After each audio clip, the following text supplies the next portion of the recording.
badankeen inteena Jarmalka joogta ee guryaha degan waxaan garanaynaa waxa uu yahay Rundfunkbeitrag. Waa khidmo laga qaado qof kasta oo guri diiwaan gashan degan ama ku nool.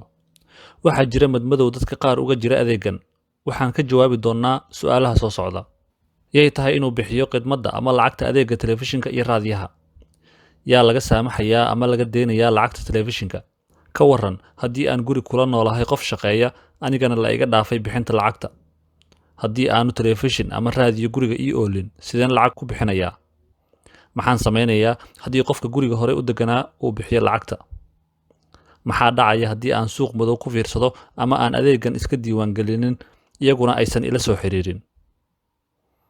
Inta aan jawaabaha u gelin, haddii aad ku cusub tahay channelka aan fadlan ku xasuusiyo inaad subscribe saarto si aad ula socoto muuqaalada dambe insha Allah.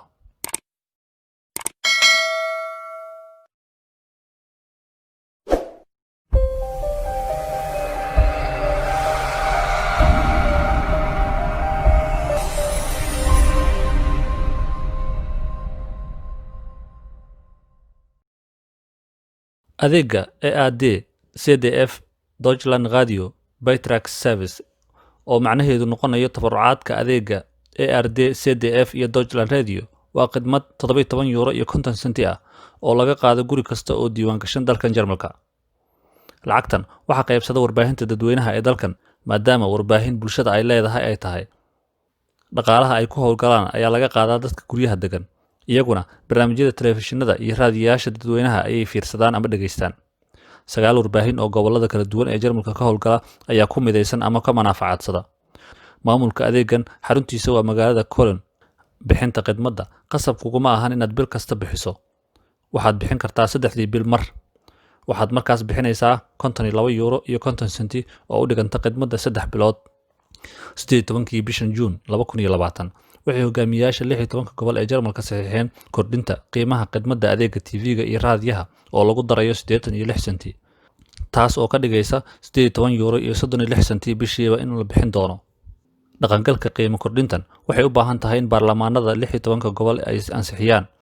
Bishii Maarso markii qorshaha qiimo kordhinta la keenay, hogaamiyaha gobolka Saxon-Anhalt, Rainer Hesloff, ayaa ka gaabsaday balse hadda wuxuu saxiixay in qiimaha la kordhiyo.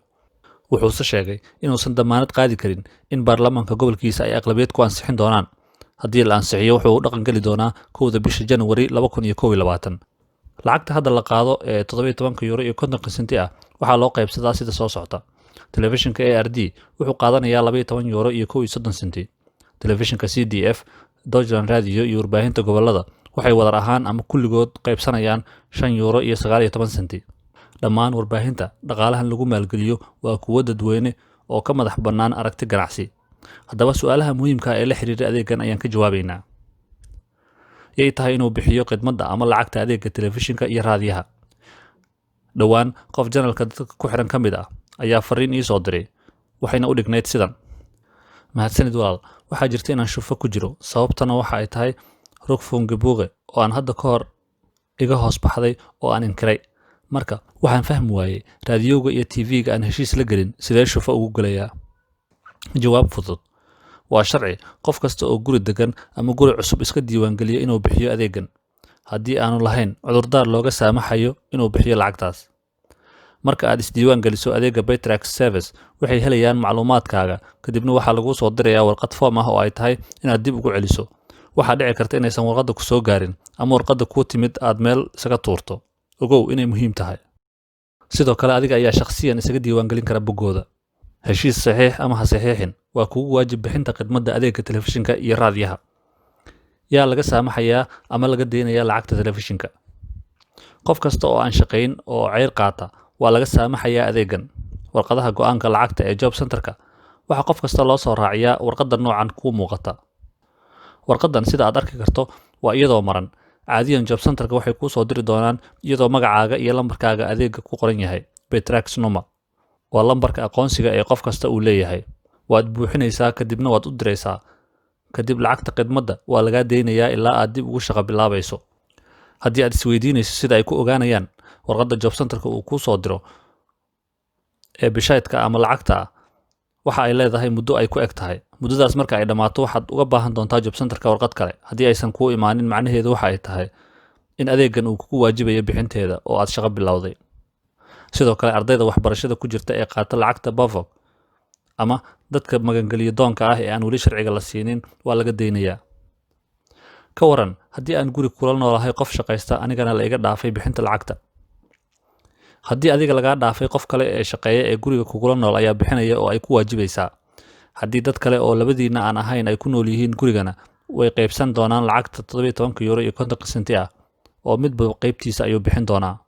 haddii aanu telefishin ama raadiyo guriga ii oolin, sidee lacag layga qaadayaa ama u bixinayaa? hagaag, haddii aadan telefishin daawan, raadiyo dhegaysan ama xitaa aadan kombiyuutar haysan, waa kugu waajib bixinta khidmadda adeega telefishinka.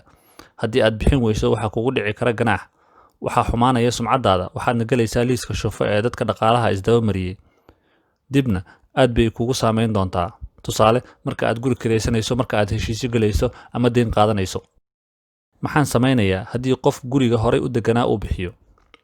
haddii qof guriga horey u deganaa uu bixiyo adeegga, adigana lagugu soo dallaco, waxaad samayn kartaa inaad warqadda u dirto xarunta Paytrax Service ee Colon, adigoo la wadaagaya qofka bixiya lacagta, magaciisa iyo lambarkiisa aqoonsiga ee adeegga. isla markaana aad u sharaxdaa inaad isla degan tihiin, isagana ama iyada ay bixiso khidmadda.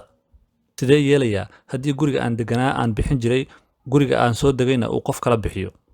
si la mid a tallaabada aan soo sheegnay, waxaad la xiriiraysaa Paytrax Service, waxaadna ku wargelinaysaa inaad guriga hore ka soo guurtay, guriga cusubna laga qaado khidmadda, ama waxaad iska xiraysaa xubinnimada adigoo gelaya bogga rukfungpaytrax.de, kadibna buuxinaya foomka online-ka ah ee Abmeldunka. maxaa dhacaya haddii aan suuq madow ku fiirsado ama aan adeegga iska diiwaangelinin iyaguna aysan ila soo xiriirin? qofkii si suuq madow ah ku fiirsada qofka aan isdiiwaangelinin ama iska diiwaangelinin Paytrax Service ama sahashada kadib marka uu iska soo diiwaangeliyo xarunta diiwaangelinta guryaha cusub, ama qof guri degan balse aan bixinin adeegga oo sanado badan ay sidaas ku dhaafto, waxaa ku dhici karta in dib loogu soo dallaco lacagihii intii sano ee uu guriga deganaa laga rabay. waxaa taas sii dheer in ganaax lacageed oo u dhexaysa €5 ilaa €1,000 lagu soo rido. haddii aad guri cusub degto, waxaad samayn kartaa inaad iska diiwaangeliso bogga rukfungpaytrax.de. taas waxa ay kaa badbaadinaysaa in lacag kugu aruurtay dib lagugu soo dallaco ama laguu soo weydiiyo, ama ganaax uu kugu dhaco. haddii aad su'aal dheeraad ah qabto, qaybta kommentiga noogu reeb. haddii aad ku cusub tahay janalka, aan ku xasuusiyo inaad subscribe saarto. waad ku mahadsan tahay dareenkaaga. tan iyo kulantida dambe, nabadgelyo.